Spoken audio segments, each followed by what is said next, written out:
Round one is complete. Round two of the Pacific Division playoffs is coming to you right now. 4 teams remain, and we get to break it down to you right here, right now. Welcome back.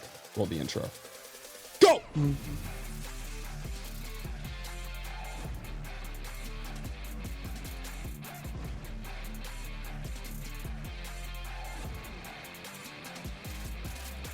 First time in a while where we didn't break down the episode number, but welcome to season 2, episode 33 of the Make It Rain podcast. It's the first time in a while I haven't said that in the intro, alongside Mayor's Manor's very own Anthony Collazo. I'm Joe O'Regan. Well, didn't happen, but coming up, 2 games for your Ontario Reign this week. Or is it? No, it's 2. I thought it was 3. I thought they played on Sunday. I don't know why. Both will be against, well, we'll get to it momentarily. Mr. Collazo, how fun was it watching round 1 of the playoffs and not being stressed at all? Yeah, Joe, everybody watching, I'm sure you guys feel the same as me. It was peaceful, man. Just watching the other teams stressed out, especially Baco and Coachella Valley. I mean, those 2 teams battled to the very end, man. I mean, even when the Firebirds went up 4-0 in game 3. The Condors, they were chomping at the bit, man. They got 2 before the second intermission, and then you were starting to look around and wonder maybe they could make a comeback for the ages. No, they fell just short. But I guess this was the inevitable matchup, right? Reign Firebirds, Pacific Division semifinals, rematch from a couple of years ago, and we're going to talk about it in just a few moments. Pacific Division finals rematch from a few seasons ago. Mm-hmm. It's in the semifinals this time. That's the only difference. Okay. Well, we actually have stuff in the Zamboni cleaning. Thank you, Anze Kopitar, for 20 years as the Los Angeles Kings cornerstone and 10 seasons as the captain. But he's retired after the Kings have been swept out the building by the Colorado Avalanche. Gonna be quite honest, who saw that coming? Wow. Me. Sorry. You're having a good time in the Stanley Cup playoffs because your Ducks just went up 3-1 on Edmonton. You dang right. And I was at game 3. Check this towel out, baby. Fear the flock. All right. That towel's gone. Not going to be the last time you see it. Put a rally towel counter up here, Julia. Thank you. With that, Flint Firebirds from the OHL have been eliminated from the playoffs, which means Jimmy Lombardi is joined the Ontario Reign. Will we expect him to play, Collazo? No shot. Sorry, just not happening. I mean, Carter George was also eliminated by the London Knights, so Jared Woolley isn't back either yet. Carter George went to the Kings to be the 3rd goaltender. Phoenix Copley was sent down, and now the Kings have been swept, so Carter George has now been sent down. You can send anyone down at this rate because, well, the NHL club is not needed anymore. Also, with that Kings elimination, Jared Wright is back, baby. He will be back. We don't know if he'll be back for game 1, but we'll almost certainly believe he will be back for game 2. Yeah, right. He is questionable for game 1. I think by the time this podcast episode is out, you guys might know. But the day we're recording this, Sunday night, 11:04 p.m. We don't know. So We'll see what happens with Ryder. He's going to be a big boost to this club, as we know. There's going to be some tough conversations about who comes out of the lineup. You know, it might be Z. It might be Logan Brown. Might be Jacob Doty. So we'll see what happens. But Jared Wright coming back, that is a huge boost. And I wonder how Lordo shuffles the lines up. I mean, can we see that line that was dominating pretty much all year when it was Andre Lee, Kenny Connors, Jared Wright? Because as I wrote in my series preview, if you haven't checked it out yet on Mayor's Manor, they got to get Andre Lee going. They just got to get Andre Lee going. He's gone quiet. And I feel like if you put him with Connors and Wright, he's going to have a big postseason, man. So we'll get into it in a little bit. We will get into it a little bit. Andre Lee, if he gets hot, he is going to cause problems. Plain and simple. With that, let's break into the first of our matchups for the Pacific Division semifinals. we're going to break into the other matchup. The 3-seeded Henderson Silver Knights taking on the 2-seeded Colorado Eagles.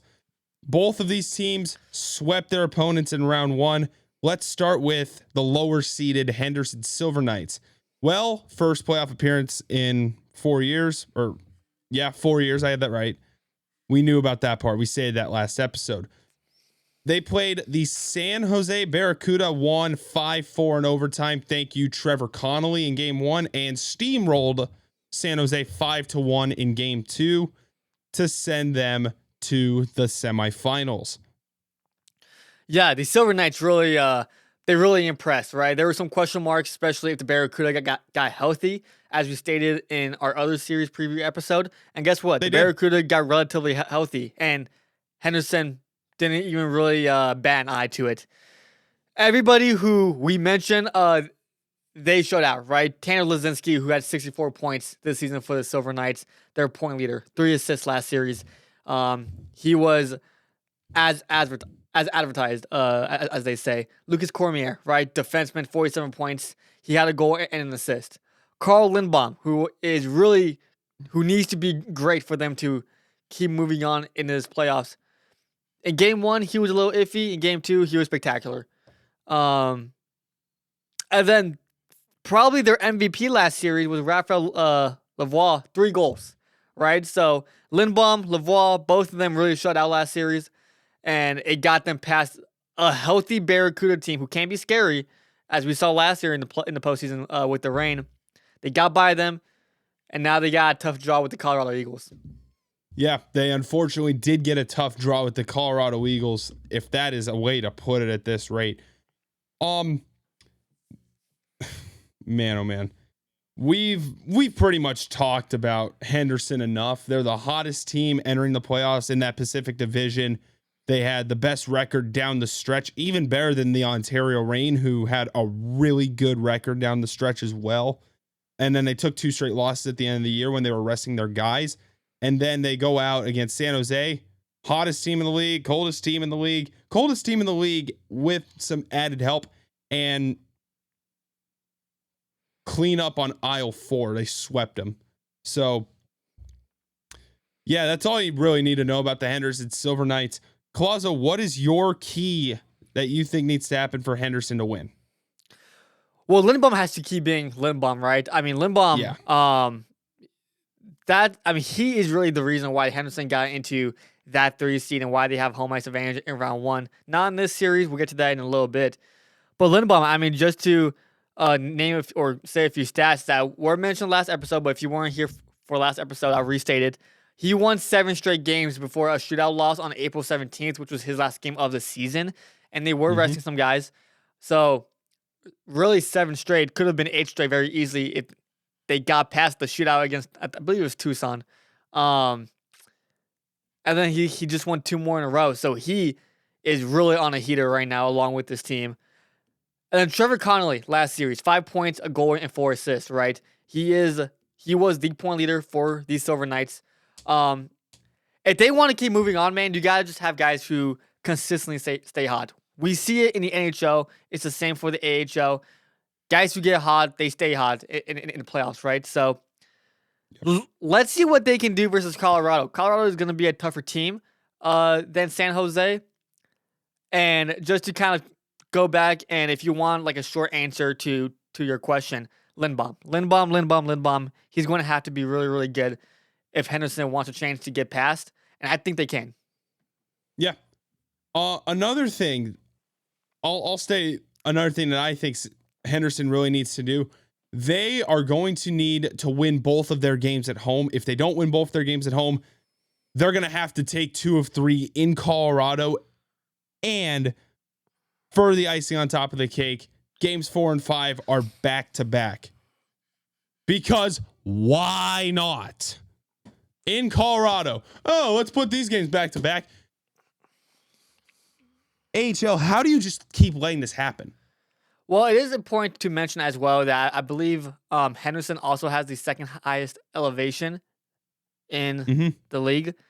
Yeah. So if there's a team that doesn't really affect, it's going to be Henderson. Now, granted, it's not 5,000 feet in the air, right? It's not that. It's half that.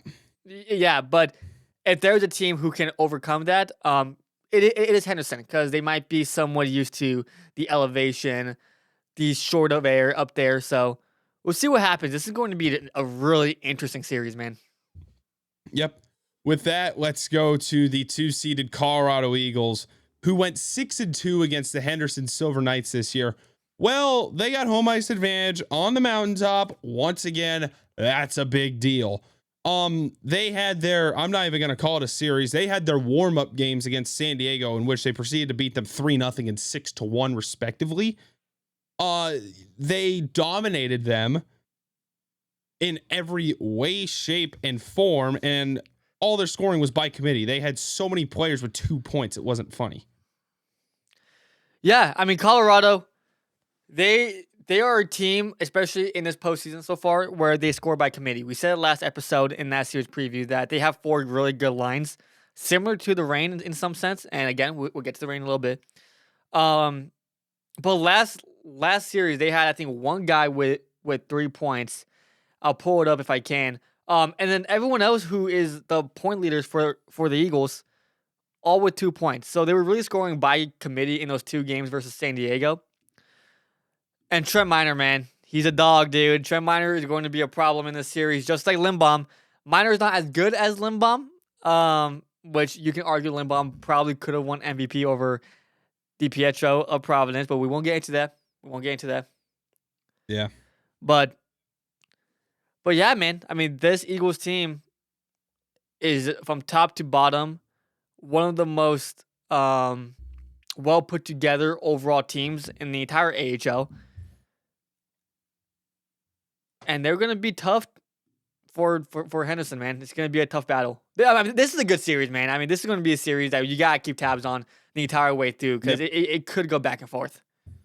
Yeah, it could go back and forth. It could go either or, honestly, from top to bottom. Both teams have great defensive cores. Both teams have forwards that could score at will. And both teams have all-star goaltenders. Trent Miner and Carl Lindbaum were the goaltenders. Yeah. Well, it was supposed to be Trent Miner. It was actually Isaac Posh, but we're not going to talk about that part. Trent Miner should have been the goalie. Too bad he was backing up Colorado at the time. Well, whoever, I think it was Mackenzie Blackwood, was injured. Don't quote me on that. I don't know if that's it exactly. Well, they have Alex Barré-Boulet, who had 70 points this year, second in the AHL, first team, blah, blah, blah. We talked about it. You know the drill. They've got TJ Hughes, who was a Hobie Baker finalist in the forward core. And then they have a great top 12. Ty Felber on their fourth line had 15 goals and 31 points, which is just out of the fourth line unheard of. They cleaned house on San Diego, in which they went 2 for 7 on the power play, and they won a perfect 4 for 4 on the penalty kill. Henderson went 2 for 8 on the power play and 6 for 8 on the penalty kill. They allowed 2 power play goals, which, considering that they were 27th in the league in the regular season and the penalty kill at 78.7%, that's going to need to take a boost if they're going to win some games. Yeah, I mean, for you, what do you think the Eagles' key to winning is? The Eagles' key to winning, well, they got to be able to stay conditioned. Trent Miner is going to have to continue to be at the top of his game. He already is. They need some scoring out of their big name players. Jason Magna, Jack Ashawn, Jacob McDonald. Those guys need to start showing up, because no one really took the forefront in games 1 and 2 against San Jose. Henderson, on the other hand, had a couple of players really start to steal the spotlight. You need to have a couple of people that just really show up and down the lineup. I don't know where it will be. I don't know if it's their energy line that's going to provide a check, then their first line feeds off the energy and scores. Who knows? But the main thing is their captain and their alternate captain need to show up in Magna and Ashawn. Yeah. I mean, I guess with that being said, prediction time? Prediction time. Flashback to season 2, episode 32. This guy actually went perfect. Perfect. On on the predictions. Julia, play that back real quick. The Eagles are just such a good team from top to bottom. I think we're aligned in saying Eagles in 2. It's the coldest team in the AHL and the hottest team in the AHL. I'm going to go Silver Knights in 2. Call me lame. I picked the higher seed for every single series. I got the Firebirds in 3. The Condors are a really good team, man. This is really a pick'em series. Play it back. All right. So with you going 3 for 3, I'm actually going to have you make the first pick. Oh, okay. I like that. We are going to go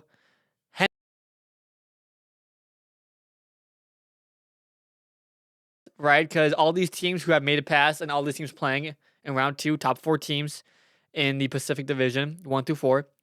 I got my first upset, man. When I was watching Henderson play against San Jose was they were by far a better team than San Diego. They were healthy, they looked solid, and especially in game 2, man, Henderson just ran through them. And I like the way they look. Their decor is dangerous, and they play good defense. Carl Lindbaum is a really good goaltender. I mean, I cannot state it enough. Lindbaum is just so good. Yeah. And I think that if Henderson can go up 2-1 before that back-to-back, all you gotta do is win one of those back-to-backs, man. And it's over. But it's like you said, if you don't win 2 at home, it's going to be tough because then you gotta pull out two of 3. But I think if they split at home and then you win game 3 in Colorado, then you have a little bit of a break before the back-to-back. I think they're going to be in a decent spot to win and move on. Yeah. I think this up and down the board is going to be a dogfight, head to toe. These are 2 juggernaut teams realistically going at it. There's going to be blows traded between both teams, and I think the Colorado Eagles will come out within 4. I think they will split the first 2 games in Henderson. I think Colorado takes game 1, Henderson takes game 2, then Colorado barely wins game 3, and then Colorado steamrolls them in game 4 to move on to the Pacific Division final. Man, dude, playing in Loveland in the playoffs is such a big advantage. Like, I don't think we all realize it. Like, Loveland, usually that stadium is sold out. Midweek or playoffs. Does not matter. It is sold out. Those cowbells are annoying as heck. And Colorado is going to use the fan motivation. Trying to find the words there. Use the fan motivation to skate a little bit harder and to beat Henderson. I think they will get to Carl Lindbaum. I don't know what game it will be, but I do think they get to him. Yeah, interesting. I just feel like Lindbaum is just one of those guys where he's just so tough to beat, and it's really going to take an all-around effort to beat him. It's not like Henderson is no slouch offensively either. I mean, they have 3 guys on defense who have, I think it was like, 30-plus points or 40-plus points. They just get so much production out of everybody in that lineup. And Colorado does too. And true, but they don't have Lindbaum, which I think that's why I think Henderson's going to pull out. And I'm looking back at last year's Pacific Division Finals with Colorado and Abbotsford. And that's how, like, it's exactly how it went. They split the first 2 in Abbotsford, and then Abbotsford came away with an OT win in game 3. Lost game 4, but then won game 5. It wasn't a back-to-back, which that's going to be the tough part. So we'll see. We'll see, man. I think that's an interesting series. I think it's going to be a closer series than what we're going to talk about with the Reign of Firebirds.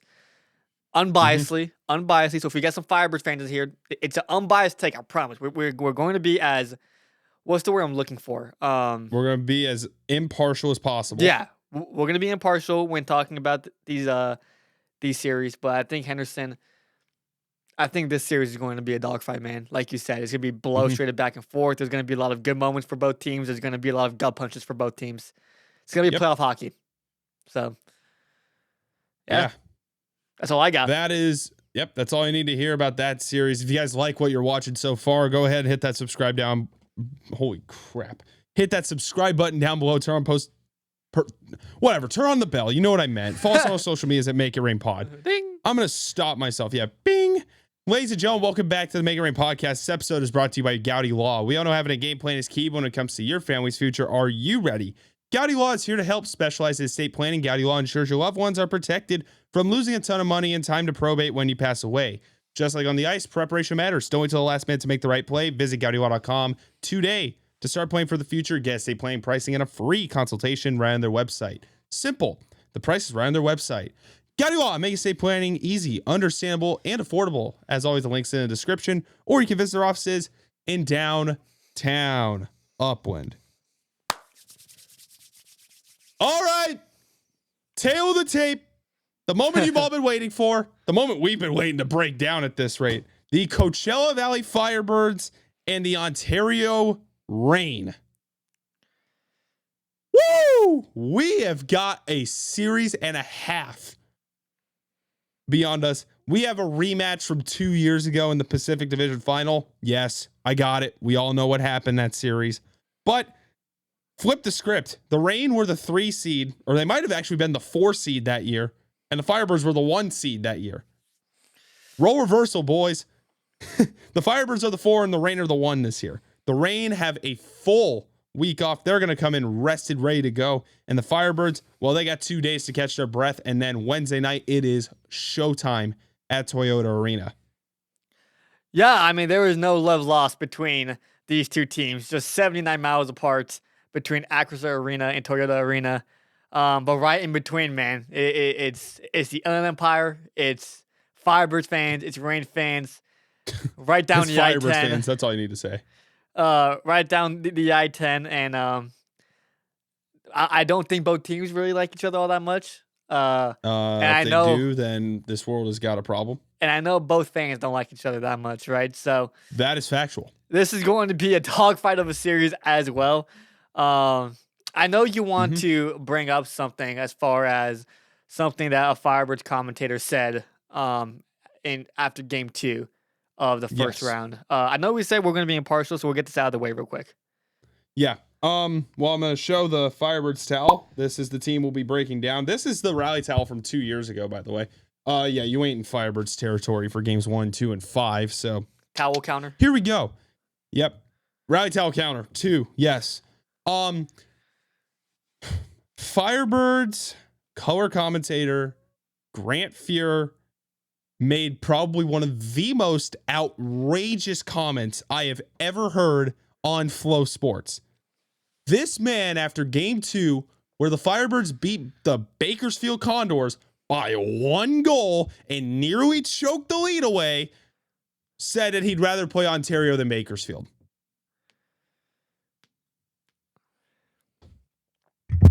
I'm sorry, what? Just time out. Condors have 88 points. The Reign have 99 points. You struggled against the Reign this year. You killed the Condors in the regular season. The Reign have the best record in the AHL on home ice.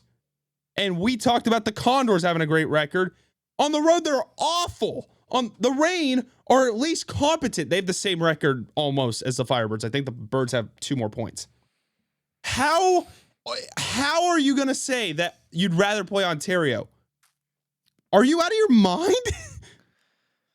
Listen, I can't believe I'm getting rage baited by a color commentator who is 3 times the age of me.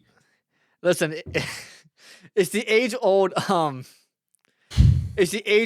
statement, like in boxing, right? And even more recently, like, let's be honest, if you still watch boxing, you're kind of, okay, I don't want to be mean. If you watch boxing, you're a little bit odd.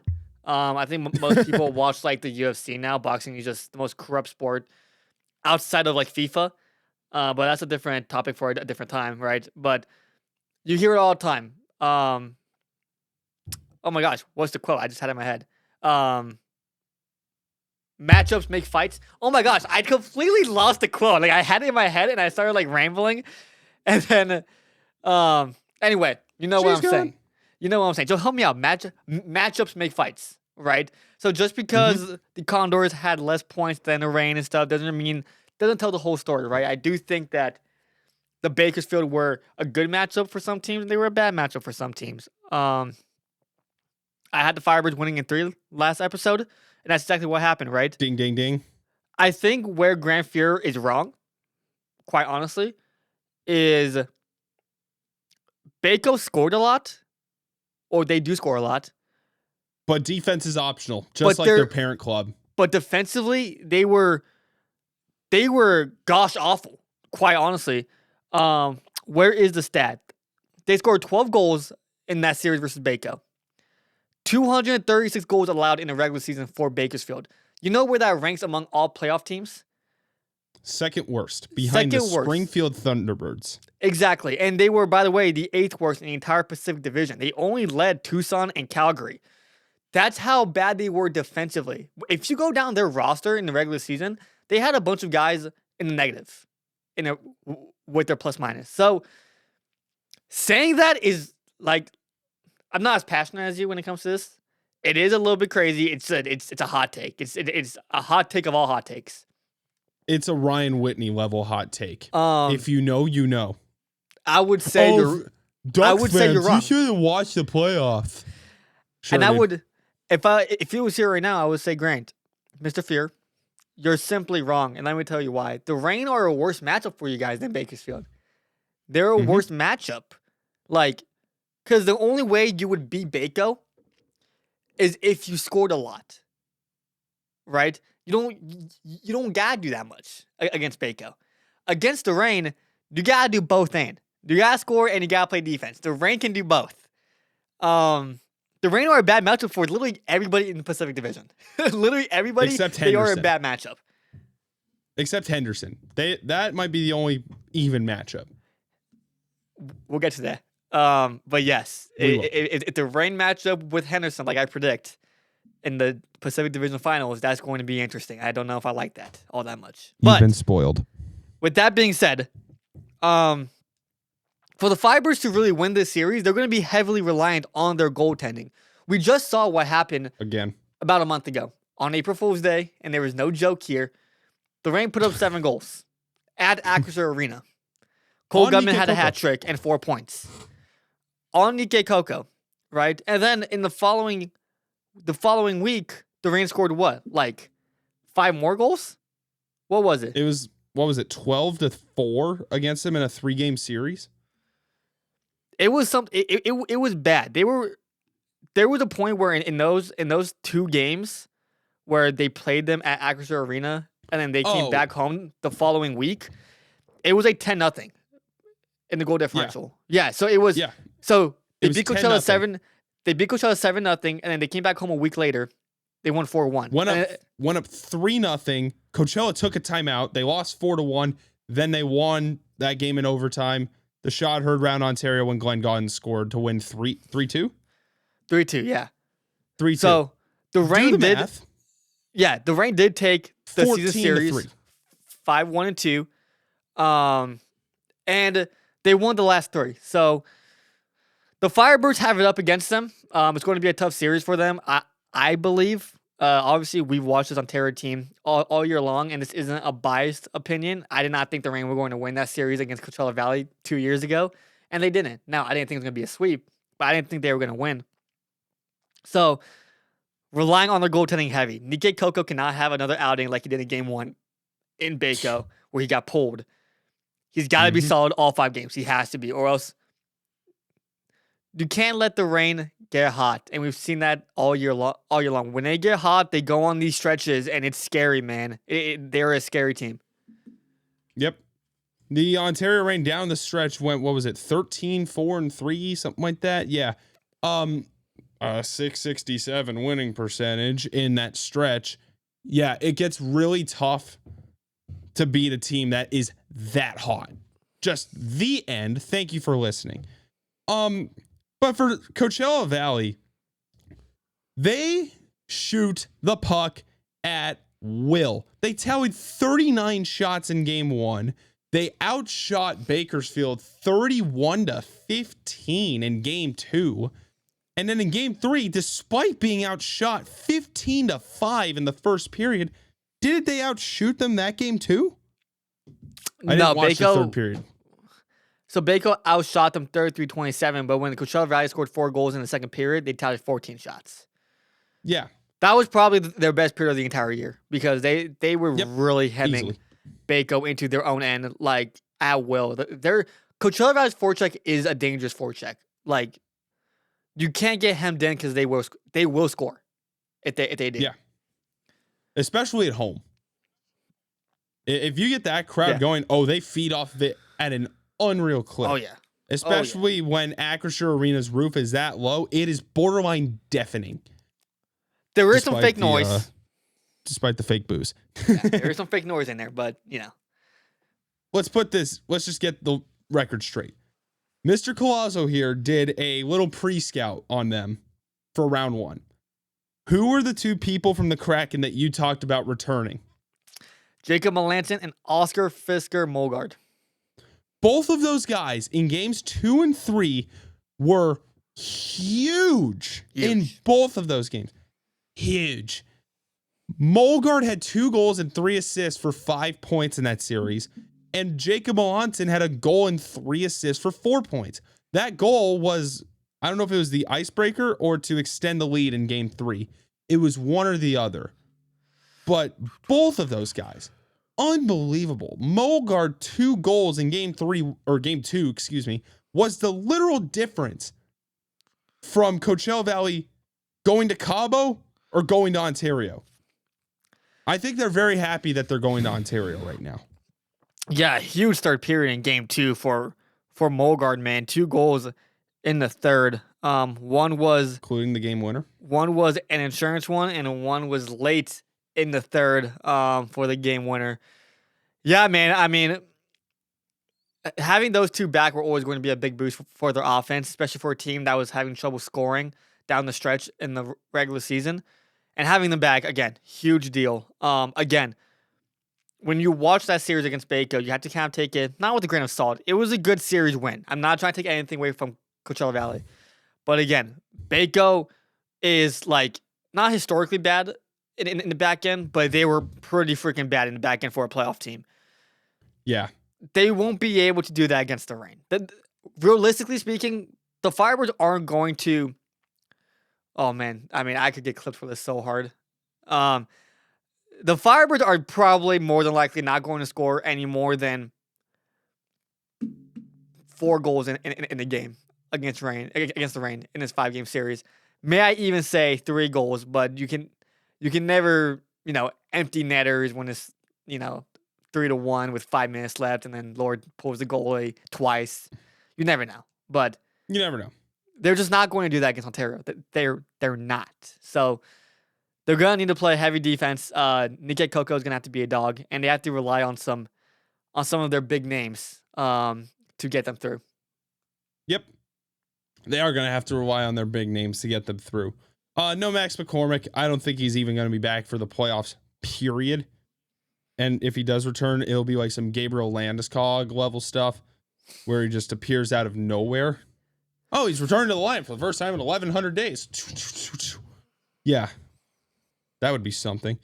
But their offense, you're not going to put up 5 and 6 goals at home against the Ontario Reign. It's just not going to happen. Not going to happen. The Reign were 4th in the entire American Hockey League, tied for 4th with 187 goals allowed. The Reign were in the top 5 for goals allowed this year. Speaks for itself. Mm-hmm. And what is even better is the Ontario Reign also scored, how many goals? 236, something like that? The Reign scored 237. 237. I was that close. The Condors were at 244. So it's not like those offenses aren't close. Much different. But the defense is a wide margin. So if you can barely get past Baco in 3 with some close games, again, gotta do better against Ontario. Which is why it doesn't make sense for, now that I think about it, Joe, it doesn't make sense for Grant to say that. Like, he was definitely rage baiting with something, bro. Yeah. Because he's a hockey guy. Some Ryan Whitney. He was pulling some Ryan Whitney stuff, trying to get some... Yeah, there's no way. Trying to get clicks. Like, he did not say that and mean it. There's no way. You never know. You got to give people fake confidence. Fake it till you make it. That's what they say. All right, we're done talking about that team. Let's move 79 miles that way. Well, for me that way, but for you guys, whichever direction, it doesn't matter. To the Ontario Reign. First Pacific Division title in 10 years. 5th consecutive season with a playoff appearance. Franchise record in points, wins, home wins, and goals scored, and I believe goals allowed as well. excluding 2020. We got it. Thank you. And they led all American Hockey League teams in point percentage at home this year. Yes, they had 2 more points than the Providence Bruins, who put up 110 points this year. And the Bakersfield Condors, the team we were talking about, were third most at 53. The Reign had 56. Yeah, I believe all the way up until the last game of the season where they lost 2-0 to the Abbotsford Canucks, where they literally had their B.5 team out there, or their B- team. I believe they had like a 13 or 14 point home streak.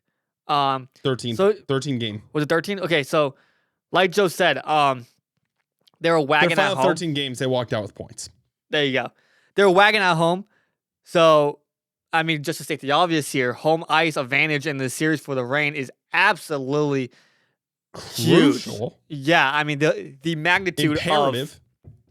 Of the magnitude of the Pacific Division playoffs running through Ontario is huge. It's just huge. Because again, they are the best team in the AHL at home. They don't lose at home. I can't remember many interviews where I was walking into the tunnel thinking about losing questions. Like not like there was like hardly ever. So I think I was thinking more about losing questions than you were, because most of the games that I went to, I was reporting they were not winning. That was back in January and February. So you better stay in Baco for the entire playoffs. Oh, I'm going. Oh, not the entire playoffs. Just not happening. I'll be a fan, for goodness sake. I'll go wave my rally towel. I won't be media. That's fine. Yeah, for the Reign, they scored by committee this year. Like we talked about Bakersfield. Oh, Hudson and Howard, Mariola, Griffith. And then you fall off a 50-foot cliff to find Sam Poland or something. I don't know. The Ontario Reign had 11 skaters that scored 10 goals or more this year. Yeah, and Andrew Lord mentioned this when I asked Lord what he was most proud of when he reflected on the season. I thought he gave me a pretty unique answer. He said, well, I think the sum of our parts made me the most proud. He said that they didn't have anyone, I guess in the AHL it's called first team all-star or second team all-star or whatever. Really, if you want to just be simple, like in NBA terms, like first team all-pro or first team all-league or whatever. They didn't have any of those. Like they didn't have a second team all-star. They didn't have any of those guys, and yet they're first in the Pacific Division with all these records. How? The sum of their parts, just like Joe said. Yeah. We love, I'm going to use some NBA terms here real quick. We love flashy basketball teams. Like, look at the teams that ran the show back when we were in middle school. The Warriors, they had Steph, they had Clay, they had KD, they had all these guys. Like, the Lakers had LeBron, they had Luka, they had AD when they won. They had Austin Reeves show up out of nowhere. Like, they had these all-pro people just lined up.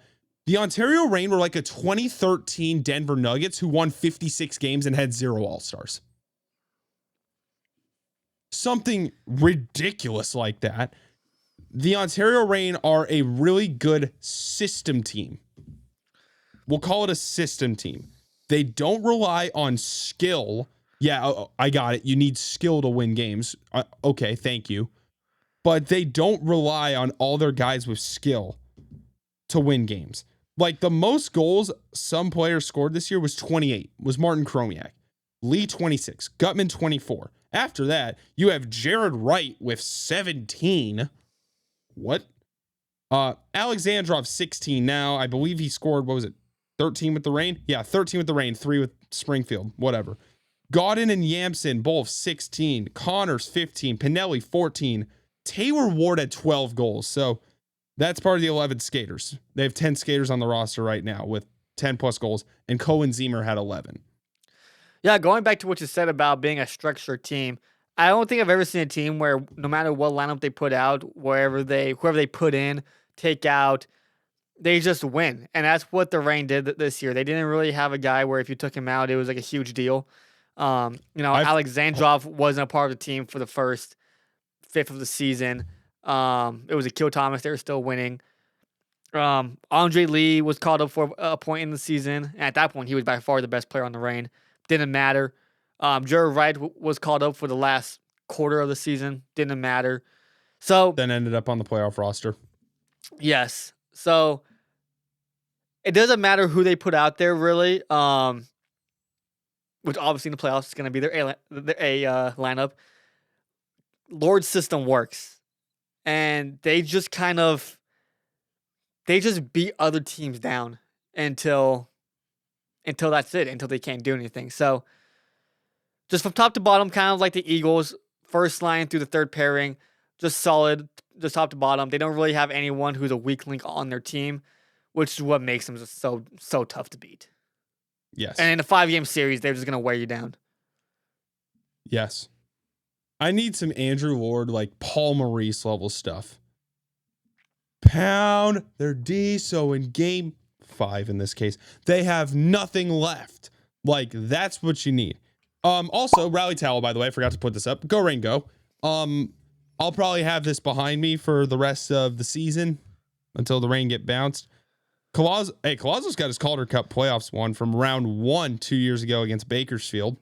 Yes, we know what happens. This is the one from Coachella Valley. We know what happened in that series as well.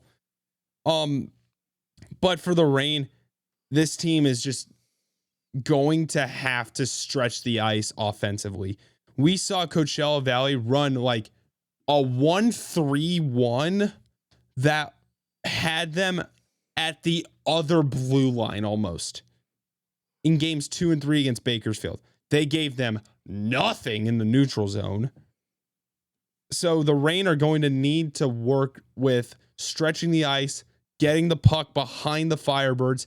If you force them to turn their backs and the Rain are skating full speed, you are going to have chances all series long. And the Ontario Rain, another thing, Coachella Valley, you really can't take penalties in this series. Coachella went 3 for 13 on the power play and killed 7 of 11 penalties. That's not going to cut it, sweetheart. That's 63.5% or 67.5%, something like that. The Rain, 8th in the AHL on the power play at 21.2%. They're 5th in the AHL on the penalty kill, 84.2%. Does that mean the Rain have the right to commit penalties at will? No, that's how they lost to San Jose last year. So, yeah, that's where I stand with the Ontario Rain. Time to start predicting? Yeah, there's not much else to say. I mean, I guess the only guy who's really on this team still from that team from 2 years ago was Andre Lee. And I'm expecting, and Chromiak, but he wasn't really playing. But he was sat for the playoffs scratched. pretty much. But I'm expecting Andre Lee to have a big series, especially if he's back with Connors and Wright. We can start predicting. You also missed one more player. Eric Portillo is between the pipes for your Ontario Rain again. 18-7-3 in the regular season, 245 goals against, 907 save percentage. Should have been in the All-Star game over Isaac Posh. I'll say that till I die. He'll be opposed by Nike Coco, who had a pretty good game 3. All right, time to start predicting. Go. Yeah, I'm going to go Rain in 4. I just don't see a world. Right. And again, I'm going to be unbiased. Go ahead. Yeah, I'm also taking Rain in 4. Yeah, so it's almost like the Avalanche goal series from last episode where I was like, I just don't see a world where the goals can... Avs goals? Or Eagles goals. Where I was like, I don't see a world where the goals can win. I just don't see a world where the Firebirds do anything against the Rain. I mean, you want to know how you got to beat the Rain? You got to take game 1. And trust me, the Rain are going to be ready in game 1. It's going to be a battle. You gotta take game 1. Because if you don't and you let the Rain take that momentum in game 1, they're just going to ride it. And especially game 2 is on a Friday, right? Yep. Yeah, it's gonna be a big crowd, man. 7 p.m. on a Friday, dude. Blackout game 2. I mean, there is definitely a world. This is gonna be my game by game prediction. It's gonna be game 1 and game 2. The Fibers are gonna take one on the road in game 3. And then the Rain are going to come back out and win game 4. I just don't see what are the Fibers going to do. They don't have a better defensive scheme than the Rain. They're not better defensively. They're not better offensively, and they don't have the better goaltender. Like the Rain. The Rain across the board are better. Yeah, I just don't see Whether a world you want where to the look at Firebirds. numbers or system or your own eyeballs, if you are impartial, the Reign are better on all fronts. And I've been saying this all year long. Okay, so this isn't even me just saying it right now. I thought the worst matchup for the Reign in this entire playoffs was the Barracuda. I genuinely thought that the Barracuda would be the only team that could maybe pick off the Reign out early. Yeah, so Firebirds, I mean, I'm definitely more concerned with the Eagles and the Silver Knights. And again, I could get clipped really harder now. That's fine. The Firebirds, I don't know what Grant Fair was talking about, bro. It's just a bad matchup for the Firebirds. It's going to be over in 4, maybe even 3. But I got to be impartial, so. Yeah. We'll give them the benefit of the doubt. The series is not coming back to Ontario. No way. I'm going to say this. And if it does come back to Ontario, the Ontario Reign will slaughter them in Game 5. Like, you may need to call the cops if that happens. Thank God I didn't listen to the Game 3 post-game from Grant Fuhr. Because if I did, I probably would have found an even better clip than Game 2. I was listening to it. I don't think there's anything too crazy. I don't think. Okay. There better not be. That man was wild for saying that in Game 2. Yeah, I mean, if you're not going to talk much about the Reign and talk more about the Condors, I got it, because you're facing that team in the moment. The Ontario Reign are coming. He was rage baiting, bro. He was rage baiting. There's no way that he said that and actually meant it. There's no way he meant that. There's no way.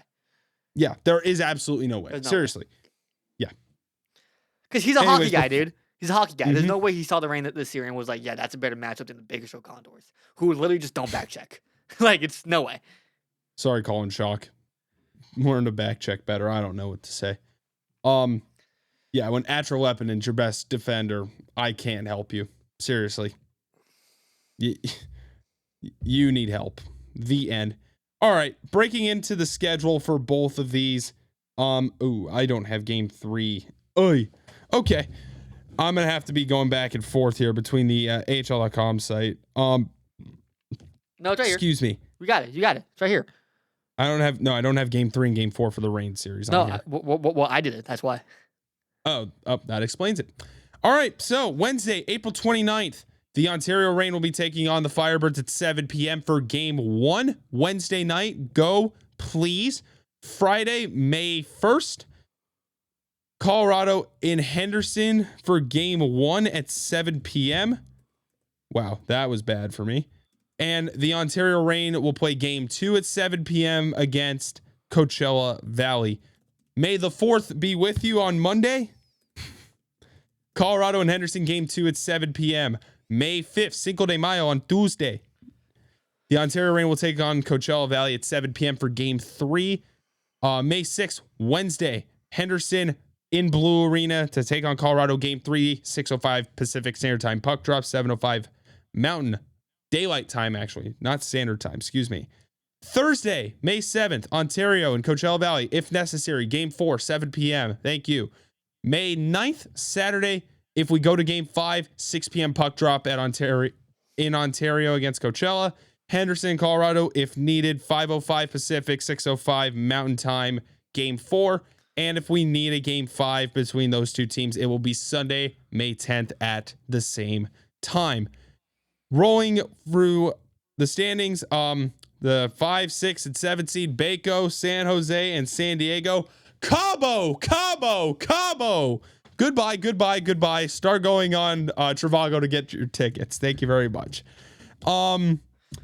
And Coachella Valley will take on the Reign, and Colorado and Henderson will take on each other. All right, to prevent you guys from being held hostage any longer from this podcast, thank you for watching Season 2, Episode 33 of the Make It Rain podcast. You know the drill from here on out. You can subscribe down below. Follow us on all social medias at Make It Rain Pod. Thank you very much for watching. Yeah, we forgot the outro music. That's okay. I clicked the wrong button 3 times. Attaboy. Have a great week. We will see you potentially for some live streams pregame. If not, we'll see you next Monday for another podcast whenever. Pregame or postgame live streams from here on out. Come join the lives. Yes. Come join the live streams. We'll have them posted on social media. Come join up. Thank you very much for watching. Peace.